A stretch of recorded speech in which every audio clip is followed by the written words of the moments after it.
तुला काय गरज आहे त्या सरंजामेला एवढं एंटरटेन करायची ग? त्याला हवं ते सांगितलं असतं आणि गेला असता, पण नाही, इसल्या फालतू माणसांना इतकं एंटरटेन. यापुढे या विषयात मी काहीही बोलणार नाही. झालं समाधान? मला अगदी तसंच नव्हतं म्हणायचं. मग कसं बोलायचं होतं? अगं तो बिपिन बिचारा धडपडतोय तुझ्याकरता, 4 ठिकाणी धावाधाव करतोय, त्याच्याशी आपण नीट बोलूही नाही. आणि अगं चांगलं बोलायला पैसे पडतात का? मला एक कळत नाही अनु, त्याचं नाव कळलं की तुझ्या कपाळावर आठ्या असतात का ग? पुन्हा मला प्रश्न विचारू नकोस. तुला जे योग्य वाटतंय ते कर. झालं? हे बघ, मला तरी तो भला माणूस वाटतो. भला माणूस? जाताना काय सांगून गेला ऐकलं नाहीस? इन्स्पेक्टर नायकांना मान द्या. त्याचा भला अर्थ कळला का? हे बघ, त्याच्यात इतरांपेक्षा मला माणुसकी वाटते हो. बस, म्हणून मी हा विषय आपण इथेच थांबू. हे बघ अनु, तू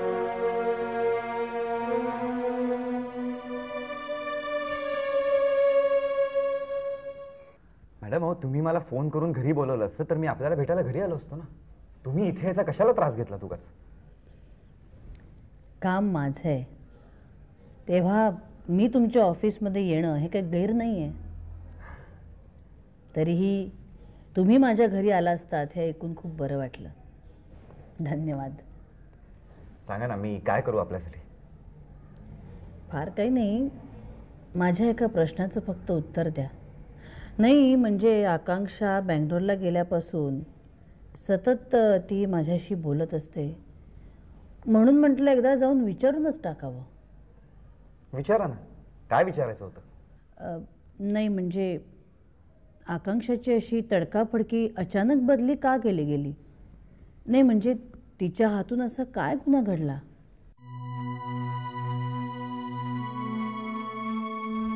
नाही म्हणजे तुम्हाला जर ह्या प्रश्नाचं उत्तर द्यायचं नसेल तर तुम्ही नका देऊ. म्हणजे मी सक्ती नाही करणार तुमच्यावर. खरं तर तुम्हाला इथून हा प्रश्न विचारायचा मला अधिकारच नाहीये, पण तरी म्हटलं एकदा शंका मिटेल. आकांक्षाने हे तुम्हाला मला विचारायला सांगितलं? नाही नाही नाही, तसं अजिबात नाही. मला ठाऊक आहे की तुम्हा दोघांमध्ये सतत वादविवाद व्हायचे, भांडणं व्हायची. पण काय आहे की तिने कधीही फोन केला ना तरी ती सतत म्हणत असते, माझ्यावर अन्याय झालाय, माझ्यावर अन्याय झालाय. आणि तो मी केलाय असंही म्हणत असेल ती? हो, तसंच. पण म्हणून मी विचार केला की तर्ककुतर्क करण्यापेक्षा सरळ जाऊन तुम्हाला प्रश्न विचारावा, म्हणजे काय शंकेचं निरसन होईल एकदाचं. हां, पण तरी मी पुन्हा एकदा सांगते तुम्हाला जर या प्रश्नाचं उत्तर द्यायचं नसेल तर मला उत्तर न देता निरोप देऊ शकता. मला वाईट वाटणार नाही. मी माझ्या परीनं तुम्हाला उत्तर देण्याचा प्रयत्न करतो ना. हा, अर्थात ते बरोबर का चूक म्हणजे आकांक्षाला आणि तुम्हालाही ते पटेल का नाही हा भाग निराळा. मान्य? मान्य. आपणही आतापर्यंत खूप जबाबदारीच्या पदांवर काम केलेलं आहे. व्यवस्थापनाचा उत्कृष्ट अनुभव आपल्यालाही आहे आणि त्याची जाणही आहे. कुठल्याही व्यवस्थापनाला, मॅनेजमेंटला आपल्या हाताखालच्या कामगारांनी एकजूट करून कोंडीत पकडण्याचा प्रयत्न केलेला आवडत नाही. म्हणजे कायद्यानं कितीही युनियन करण्याचा अधिकार दिलेला असला तरीही कुठल्याही मॅनेजमेंटला ते होऊ नये असंच वाटत असतं. पण म्हणजे तुमचं म्हणणं आहे की आकांक्षाने इथे युनियन केली होती? नाही, उघडपणे नाही, पण छुपी युनियन असते. म्हणजे मी तिला राजीनामा द्यायला सांगितल्यानंतर तिच्या सगळ्या सेक्शननी राजीनामे देणं, मी इथे त्यांच्याशी बोलणी करण्यासाठी आलेलो असताना सगळ्यांनी मला घेराव घालणं, किंवा कोणीतरी मला फोन करून दमदाट्या करणं, धमक्या देणं, हे त्या छुप्या युनियननी केलेलेच प्रकार होते ना. आणि तुमच्या मते ह्या सगळ्याची मूर्ती लीडर आकांक्षा होती? असं उघडपणे ती किंवा कोणीही कबूल करणार नाही, पण तरी ते सत्य आहे. पण तिच्या मते तर हे सगळं तुम्हीच घडवून आणलं, म्हणून तिला ही शिक्षा केलीत का तुम्ही प्रमोशनची? नाही, तिचं प्रमोशन ड्यू होतच, पण तिला समजही द्यायला हवी होती आणि त्यामुळे आम्हाला ते करावं लागलं. आम्हाला? आम्हाला म्हणजे कोणाला? मी यंत्रणेचा एक भाग आहे मॅडम, महत्वाचा असेल, पण मी म्हणजे यंत्रणा नाही. मी एकटा काहीच करू शकत नाही. वा वा, असं कसं? तुम्हाला जे हवं ते करून हा निर्णय माझा नाही, यंत्रणेचा आहे असं तुम्ही अगदी शिताफीनं म्हणू शकता ना? नाही नाही, ते तुम्ही सिद्धही करू शकता. आताही खरं तर तुम्ही तेच करताय. ठीक आहे, तरी उत्तर दिल्याबद्दल धन्यवाद.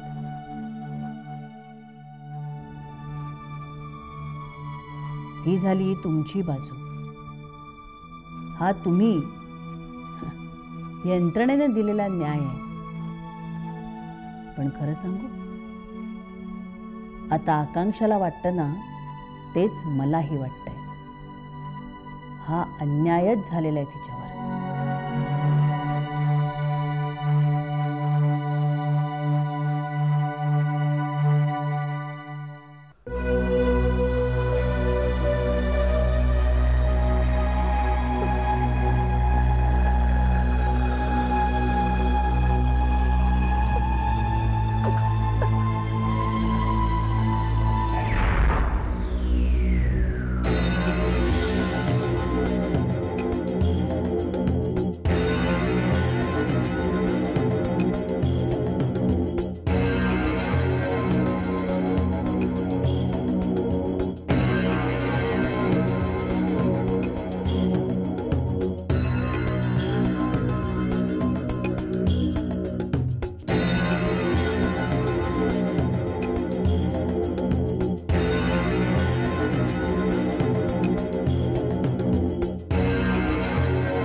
नमस्कार अक्षताबाई जोशी. नमस्कार. नमस्कार.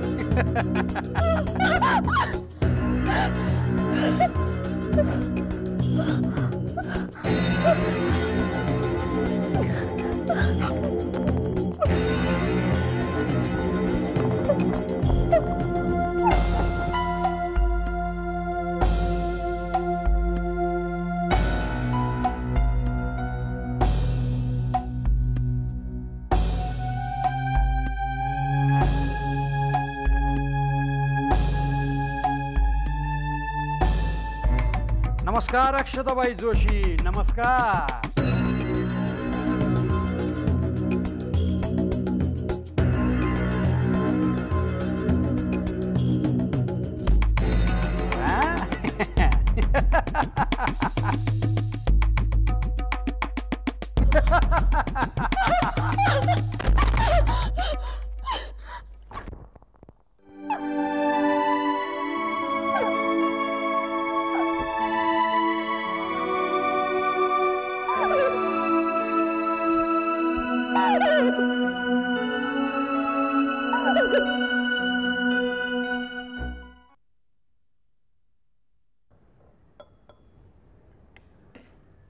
बरेच दिवस विचारेन म्हणते, तू नक्की काय काम करतोस रे?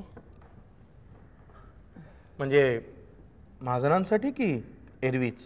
नाही, एरवीही आणि महाजनांसाठी. हां, काय असतं, छोट्या मोठ्या इंडस्ट्रीज ज्या असतात तर त्यांची रजिस्ट्रेशन्स, लायसन्स अशी बरीच कामं असतात. अच्छा, तर ती सगळी मी करून देतो. बरं. नाही, पण म्हणजे हे सगळं करता येण्याकरता तू शिक्षण काय घेतलंयस? काय आई, माझं ज्ञान जे आहे ना ते पुस्तकी नाही आहे, व्यवहारी आहे.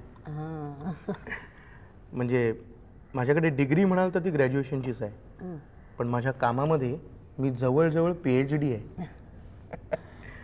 आता महाजनांसाठी मी तेच काम करतोय. तसं काम संपत आलंय म्हणा. संपत आलं? नाही म्हणजे तुला पगार वगैरे नसतो का? नाही, मी ठराविक कामाचे ठराविक असे पैसे घेतो. बरं. आई, प्रामाणिकपणे आणि स्वच्छ सांगायचं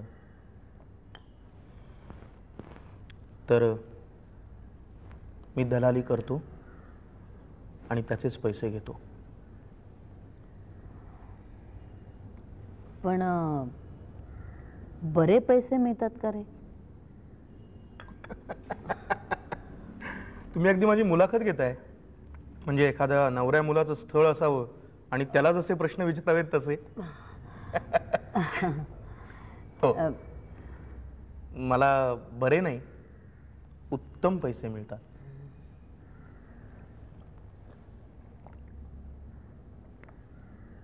नाही, तू आता म्हणालास की महाजनांकडचं काम तुझं संपत आलंय, म्हणजे तू आता ऑफिसमध्ये जाणार नाहीस, पण इथेही येणार नाहीस?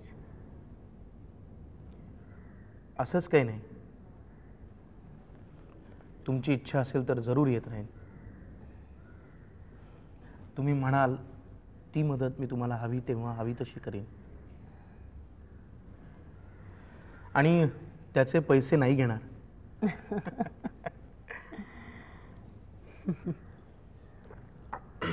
एनिवे, निघू मी आता. हो.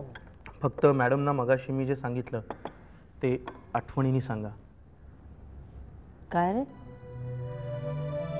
सांगा त्यांना, म्हणावं अनिशा इंडस्ट्रीज आता लवकरात लवकर सुरू व्हायला हवी.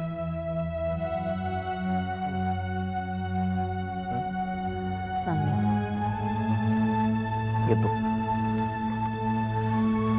काळजी घेऊ. किती हुशार आणि भला माणूस आहे हा. महाजन इंडस्ट्रीची किती काळजी आहे याला.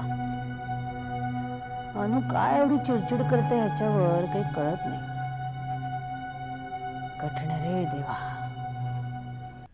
मॅडम, तुमच्या म्हणण्याप्रमाणे निशांत महाजन यांच्या सर्व संपत्तीचे वारस तुम्ही आणि तुमची मुलगी असे दोघेच आहात. हो. दुसरं कोणी नाही? नाही. अहो, असं कसं म्हणता येईल? ही त्यांची वडिलोपार्जित संपत्ती आहे. तेव्हा तुमच्या बरोबर त्यांचे काका, त्यांची आत्या, त्यांची चुलत भावंड यांचाही सहभाग हवा. त्यांची वाटणी झालेली आहे आणि वाटणी झाली म्हणून निशांत आजारी पडला. त्यांचं त्यांना सगळं मिळालेलं आहे. त्याचा काही पुरावा आहे तुमच्याकडे? त्याची काही कागदपत्र हवी असतील तर आमच्या सॉलिसिटर्सकडे मिळतील. मॅडम, निशांत महाजन यांनी आपलं मृत्यूपत्र तयार करून ठेवलं नाही असं तुम्हीच मला सांगितलं होतं. हो मग नाहीच केले त्यांनी.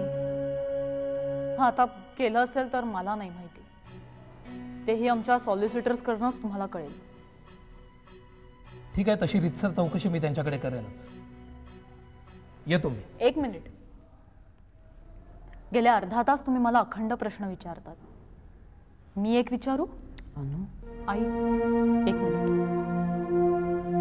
विचार. निशांतला आत्महत्या करायला मी भाग पडलो असं तुम्हाला वाटतंय? मॅडम, अगदी स्पष्टच बोलायचं झालं ना तर अजूनही मी ती शक्यता नाकारत नाही. कशावरनं तुम्ही म्हणू शकता? हा, काय पुरावा काय तुमच्याकडे? मॅडम, निशांत महाजन गेल्यावर त्यांची सर्व सत्ता तुमच्या हाती आली आहे. मला वाटतं एवढा पुरावा पुष्कळ आहे नाही. आणि त्यांच्या नातेवाईकांमध्ये जरी वाटण्या झाल्या असल्या तरी महाजन यांच्या सर्व कंपन्यांमध्ये त्यांच्या नातेवाईकांचे शेअर्स हे आहेतच. त्यांचे आमच्याशी चांगले संबंध आहेत ना, फक्त त्यांचे शेअर्स आमच्याकडे. अच्छा, म्हणजे महाजनांच्या फॅमिलीमध्ये काही जणांशी तुमचे संबंध चांगले आहेत, काही जणांशी वाईट आहेत. आणि ज्यांच्याशी तुमचे संबंध वाईट आहेत त्यांना हकलून देणं किंवा इस्टेटीपासून दूर ठेवणं हे महाजन जिवंत असताना तुम्हाला जमलेलं नाहीये, बरोबर? असं कसं म्हणताय तुम्ही इन्स्पेक्टर साहेब? अहो, माझ्या मुलीला पैशांची हाव नाही हो. पैशाची नसेल मॅडम, पण सत्तेची, अधिकाराची असू शकते. नाही हो, नाही, अजिबात नाही. तुमचा शोध काहीतरी चुकीच्या दिशेने चालू आहे. ठीक आहे, आपण असं म्हणूया, महाजन आजारी पडल्यावर, म्हणजे नैराश्यानं आजारी पडल्यावर, त्यांचा हा कोलमडणारा व्यवसाय तुम्ही सावरलात, पुन्हा एकदा सगळं नव्यानं उभं केलं. आता महाजन येणार, चेअरमन होणार, पुन्हा तुमच्यावर हुकूम सोडणार, तुमच्यावर अधिकार गाजवणार. त्यांनी ते करावं ही माझीच इच्छा होती. इच्छा असणं आणि सत्य स्वीकारून परिस्थितीला सामोरं जाणं हे वेगळं असतं मॅडम. आई यांना सांग, मी नाही केला निशांचा खून. काय काय पुरावा काय यांच्याकडे? हो, तुम्ही वाटेल ते बोलताय, निष्कारण आरोप करताय माझ्यावर. हे बघा मॅडम, मी तुम्हाला सुरुवातीलाच सांगितलं होतं की जोपर्यंत आम्हाला खरा गुन्हेगार सापडत नाही तोपर्यंत आमच्या दृष्टीनं सगळेच संशयित असतात. अगदी डॉक्टर भाटवडेकर सुद्धा. डॉक्टर भाटवडेकर? हो, डॉक्टर भाटवडेकर. अर्थात डॉक्टर भाटवडेकरांचे आणि यांचे संबंध कसे आणि कुठपर्यंत आहेत हे ठरवल्यावर नंतर लक्षात घेता येईल. मूर्खात, विकृत घाणेरडे. मॅडम, याच मार्गाने कधी कधी आम्हाला खऱ्या आरोपीपर्यंत जाण्याचा मार्ग सापडतो. अहो, पण इथे गुन्हा तरी घडलाय का? शक्यता आहे. हे बघा, माझा तपास जवळजवळ संपत आलाय. येत्या 2-4 दिवसात, फार तर आठवड्याभरात या केसच्या संदर्भातील सगळे धागेदोरे माझ्या हातात लागतील. तेव्हा मी पुन्हा येईन मॅडम. येतो मी.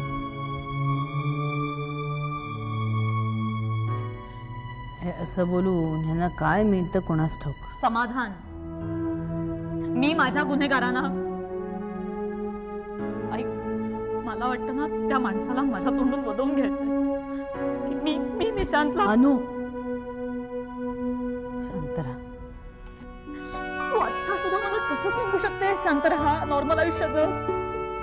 कसं शक्य आहे ते?